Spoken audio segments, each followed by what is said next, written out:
कपिल सिब्बल और अभिषेक मनु सिंघवी देश के दो ऐसे वकील हैं जो विपक्षी नेताओं को बचाने के लिए बार बार सुप्रीम कोर्ट पहुंच जाते हैं। सिंघवी और सिब्बल को सिर्फ विपक्षी नेताओं को कानूनी शिकंजे से बचाने से मतलब है, चाहे मामला कितना भी गंभीर क्यों न हो। ये दोनों वकील सुप्रीम कोर्ट पहुंच जाते हैं और जो दलील देते हैं उससे वो खुद घिर जाते हैं। कपिल सिब्बल ने इस बार एक ऐसा केस ले लिया है जिससे वो देश के सामने एक्सपोज हो गए हैं। वहीं इस बार सुप्रीम कोर्ट में सिब्बल की दाल नहीं गल रही है और सुप्रीम कोर्ट ने सिब्बल की क्लास लगा दी है। दर्शकों, कपिल सिब्बल के लिए अब देश के लोगों का सामना करना भी मुश्किल होता जा रहा है। कपिल सिब्बल अब समझ गए हैं कि देश में उनकी काफी फजीहत हो रही है। ऐसे में अब कपिल सिब्बल ये चाहते हैं कि सुनवाई के दौरान उनको लेकर कोई जानकारी लीक ना हो। दर्शकों, कपिल सिब्बल ने कहा है कि जो बंगाल की महिला डॉक्टर के साथ हुआ उसकी सुनवाई को गुप्त रखा जाए। वो शायद अपना सच छुपाना चाहते हैं कि दुनिया को ये पता न चल जाए कि वो कितनी मजबूती से गुनहगारों के पक्ष में और गुनहगारों को बचाने वाली सरकार के पक्ष में जोरदार पैरवी कर रहे हैं। दर्शकों, कपिल सिब्बल चाहते हैं कि उनकी आबरू बरकरार रहे और किसी को पता न चले कि वो काले कोट के पीछे क्या कारनामा कर रहे हैं। समझने की जरूरत यह भी है कि इस केस की शुरुआत से ही जैसे बयान कपिल सिब्बल की तरफ से आ रहे हैं वो कहीं न कहीं ये बताने के लिए काफी है कि वो शुरू से ही चाह रहे हैं कि महिला डॉक्टर को पूरा और पर्याप्त न्याय न मिले।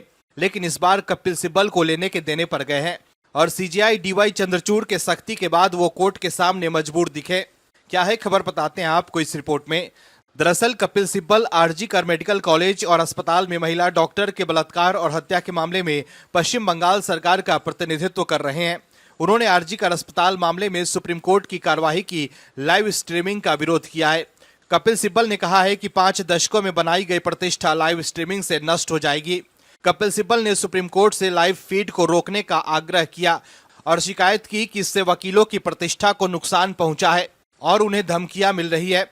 कपिल सिब्बल ने कहा है कि भले ही वो आरोपितों का प्रतिनिधित्व नहीं कर रहे हैं, फिर भी उन्हें धमकियां मिल रही है। उन्होंने कोर्ट को सूचित किया है कि उनकी चैम्बर में महिला वकीलों को बलात्कार की धमकियां मिल रही है। कपिल सिब्बल ने सुप्रीम कोर्ट से कहा है कि ऐसे भावनात्मक प्रभाव वाले मामले की लाइव स्ट्रीमिंग गंभीर परिणाम उत्पन्न कर सकते हैं। हमारे पास 50 साल की प्रतिष्ठा दांव पर है। हम आरोपितों का प्रतिनिधित्व नहीं कर रहे हैं। मैंने कहाँ हंसी मजाक किया, ये अन्याय है। ये धमकियां अब मेरी चैम्बर की महिलाओं को प्रभावित कर रही हैं। लेकिन कपिल सिब्बल को जवाब देते हुए पीठ ने कहा कि वो सुनवाई के सीधे प्रसारण पर रोक नहीं लगाएगी क्योंकि ये जनहित का मामला है। वहीं सुप्रीम कोर्ट ने पश्चिम बंगाल की ममता सरकार की उस अधिसूचना पर कड़ी आपत्ति जताई जिसमें महिला डॉक्टरों की रात्रि ड्यूटी से परहेज और उनकी ड्यूटी 12 घंटे से ज्यादा न होने की बात कही गई थी। सुप्रीम कोर्ट ने पश्चिम बंगाल सरकार की पैरवी कर रहे वकील कपिल सिब्बल से कहा कि आप महिलाओं से नहीं कह सकते कि वे रात्रि ड्यूटी ना करें। ये उनके कैरियर के लिए नुकसानदेह होगा।